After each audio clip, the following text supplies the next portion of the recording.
इंद्रियों पर कभी अधिकार नहीं किया, सदा इंद्रियों के अधीन होकर पापाचरण करता रहा, फिर पहुंच गया मृत्यु के समीप। फिर गया। जिस महान दुर्गति से बचने के लिए हरि ने अवसर दिया था, फिर वहीं पहुंच गया। चूक हो गई।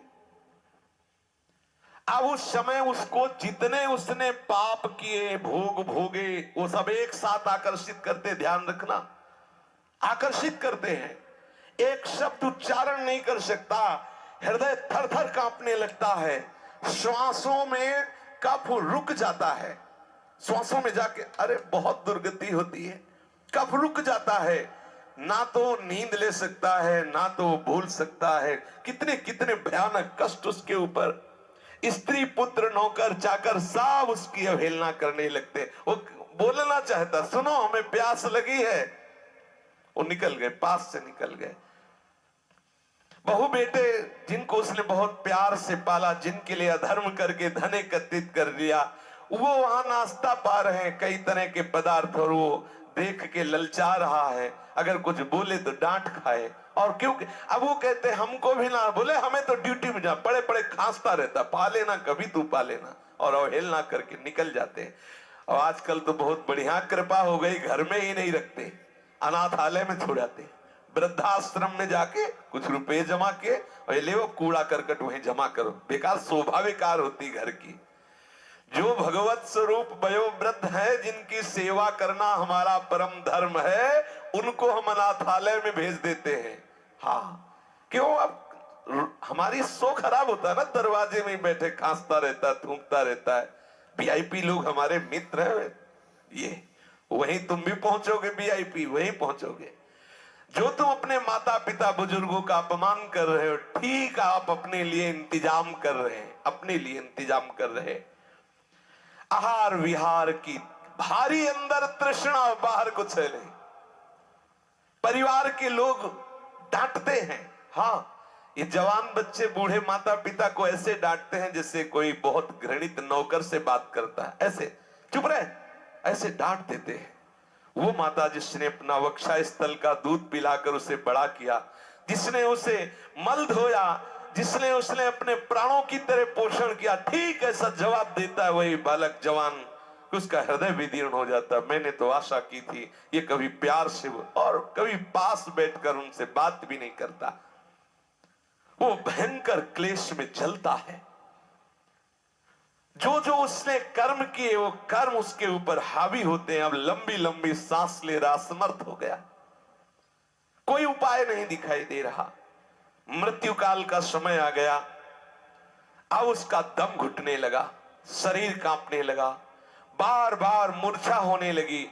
ऐसी अवस्था में उसका चिंतन फंसता है, मेरे धन का क्या होगा? ये सब वो भोगेंगे जिनके लिए मैंने सब कमाया, वही मुझे गाली दे रहे हैं। ये धन भोगेंगे, मेरा धन भोगेंगे। वो चिंतन कर रहा पड़े पड़े, मेरे पीछे ये मेरी स्त्री कैसे रहेगी? क्योंकि इसने जीवन भर हमें प्यार किया, अब वो भी वृद्ध है, इसकी पता नहीं बच्चे देख रेख करेंगे कि नहीं करेंगे। ये नौकर लोग पता नहीं हमारे परिवार का ख्याल करेंगे कि नहीं करेंगे। बड़ा बस यही चिंतन। एक ऐसे ही चिंतन की मरे तो कुत्ता बने आकर के, और अपने दरवाजे में छोटे पिल्ला बने, जब पत्नी को देखते कू कू करके, पत्नी लात मारती है वो, अब वो फिर उसकी तरह तो लड़कों को बुलाती, ये दुष्ट माता डंडे मार को को करके भागता, ना रोटी मिलती है, वो घर की तरफ भागता, क्योंकि उसको ये था मेरा ही घर है ना। दुर्दशा होनी, छिपकली बन के दीवार में रंगोगे, घर वाले निकाल के मार डालेंगे, मारो इसको छिपकली, सांप मारो इसको मारो, क्योंकि इसने भजन नहीं किया, अब आके घर में रहना चाहता है। ममता जनित चिंताओं से वो मरणासन मनुष्य व्याकुल हो जाता है। महाबलशाली भगवान यमराज के पार्षद जो भयंकर दे, केवल लघु शंका छूट जाती उनको देखने से।